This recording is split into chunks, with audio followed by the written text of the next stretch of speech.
Hi yes മക്കളെ, ഞാൻ വന്നിരിക്കുന്നത് നിങ്ങൾക്കറിയാം NMMS കുറച്ച് ചോദ്യങ്ങൾ ചോദിക്കാൻ വേണ്ടിയാണ് എന്റെ മക്കളെ മുന്നിലേക്ക് വന്നിരിക്കുന്നത്. ഇനി മുതൽ നമ്മൾ NMMS പ്രിപ്പയർ ചെയ്ത് അടിപൊളിയാക്കി മുന്നോട്ട് പോവാണ്. അങ്ങനെയാണെങ്കിൽ കുറച്ച് ക്വസ്റ്റ്യൻസ് പൊളിറ്റിക്കൽ സയൻസിന്റെ ഭാഗത്തും ചോദിച്ചാലോ? അങ്ങനെയാണെങ്കിൽ ഒന്നാമത്തെ ചോദ്യം ഞാൻ ഇവിടെ ഇട്ടിരിക്കുന്നത്. എന്റെ മക്കൾക്ക് അറിയണമെങ്കിൽ ഒന്ന് കമന്റ് ബോക്സിൽ അറിയിക്കാം. അലിഖിത ഭരണഘടനയുള്ള രാജ്യം ഏതാണ്? നമുക്കറിയാം ഭരണഘടന രണ്ട് രീതിയിലുണ്ട്, ഒന്ന് റിട്ടേൺ ഉണ്ട്, അൺറിട്ടേൺ ഉണ്ട്. അതിൽ അലിഖിതം അൺറിട്ടേൺ കോൺസ്റ്റിറ്റ്യൂഷൻ എക്സാമ്പിൾ ഏതാ ചോദിച്ചിട്ടുണ്ടെങ്കിൽ ഇതിൽ ആൻസർ ഇന്ത്യ ഉണ്ട്, US ഉണ്ട്, ചൈന ഉണ്ട്, ബ്രിട്ടൻ ഉണ്ട്. മക്കളെ അലിഖിത ഭരണഘടനയ്ക്ക് എക്സാമ്പിൾ ഒറ്റ രാജ്യമാണെന്നുള്ളത് ബ്രിട്ടൻ ആണ് അതിന്റെ എക്സാമ്പിൾ. ഇത് കൃത്യമായിട്ട് എന്റെ മക്കൾ പഠിച്ചേക്കണം. അതിൽ ഷോർട്ട് എന്റെ മക്കൾ മനസ്സിലാക്കി വെക്കുക. റിട്ടേണും അൺറിട്ടേണും ഒരു ചോദ്യം ഉണ്ടായിരിക്കും, അത് പഠിക്കുന്ന ഷോർട്ട് ഇത്രയേ ഉള്ളൂ. അലിഖിത ഭരണഘടന അല്ലെങ്കിൽ റിട്ടേൺ കോൺസ്റ്റിറ്റ്യൂഷൻ ഷോർട്ട് പഠിക്കാൻ എന്റെ പേര് പഠിച്ചേക്കുക, അമീൻ ബാസിൽ ഇന്ത്യ എന്ന് പഠിച്ചേക്കുക. ഇത് ഇന്ത്യ ആണ്. എന്റെ ഫേവറേറ്റ് ടീം എന്ന് പറഞ്ഞിട്ടുണ്ടെങ്കിൽ ബ്രസീൽ ആണെന്ന് ആലോചിക്കുക. A ഫോർ അമേരിക്ക എന്നെന്ത് ചെയ്യുക ആലോചിക്കുക. ഇതാണ് പ്രധാനപ്പെട്ടത്. ഇത് മാത്രമല്ല ഒരുപാട് രാജ്യങ്ങൾ ഇതിൽ വരുന്നുണ്ട്.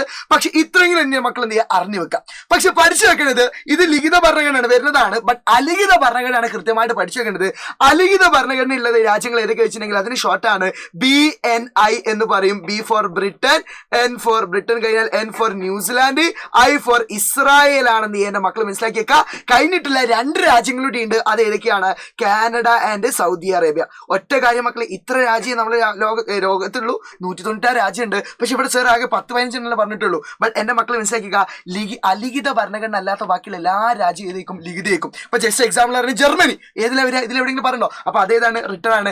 അർജന്റീന റിട്ടേൺ ആണ്. അതേപോലെ ബാക്കിയുള്ള രാജ്യങ്ങളൊക്കെ ഇതിലെ വരിക റിട്ടേൺ ആയിരിക്കും വരിക. അൺറിട്ടേൺ ഇത്ര മാത്രമേ ഉള്ളൂ. ഷോർട്ട് പഠിച്ചേക്കുക, ABI ആൻഡ് BNI എന്ന് പഠിച്ചേക്കുക. അങ്ങനെയാണെങ്കിൽ അടുത്തത് ഇത് കുറച്ച് കാര്യങ്ങൾ എന്റെ മക്കൾ തരികയാണ്. Largest return constitution in the world എന്നറിയപ്പെടുന്ന ഏതാണ്? ഇന്ത്യൻ ആണ്. ഏകദേശം 1.5 ലക്ഷത്തോളം വാക്കുകളുണ്ട്. അതെന്റെ മക്കൾ കൃത്യമായിട്ട് മനസ്സിലാക്കിയേക്കുക.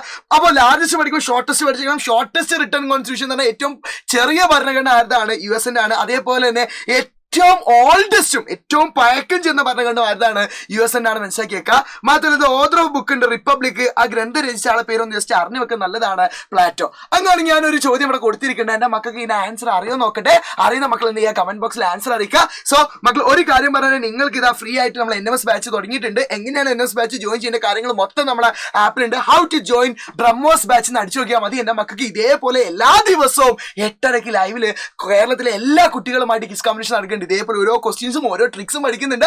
എല്ലാ മക്കളും മാക്സിമം ജോയിൻ ചെയ്യുക. ജസ്റ്റ് ഈ സ്കാനം ചെയ്താൽ മാത്രം മതി നിങ്ങൾക്കൊക്കെ ജോയിൻ ചെയ്യാൻ പറ്റും. So welcome to BrahMos batch family. നമുക്ക് അടിപൊളിയായിട്ട് പഠിക്കാം, സെറ്റ് ആക്കാം. അപ്പൊ മക്കളെ മറക്കണ്ട, ഞാൻ ഇവിടെ ഒരു ക്വസ്റ്റ്യൻ ഇട്ടിട്ടുണ്ട്. എന്റെ മക്കളെ വേഗം തന്നെ ഈ ക്വസ്റ്റ്യൻ ആൻസർ എന്ത് ചെയ്യുക? കമന്റ് ബോക്സിൽ അറിയിക്കുക. സോ ബാക്കിലൊക്കെ മാക്സിമം അയച്ചെടുക്കുക. Bye, see you, love you all. ഇനിയും ഇതേ വീഡിയോ ആയിട്ട് ഞാൻ തരാം.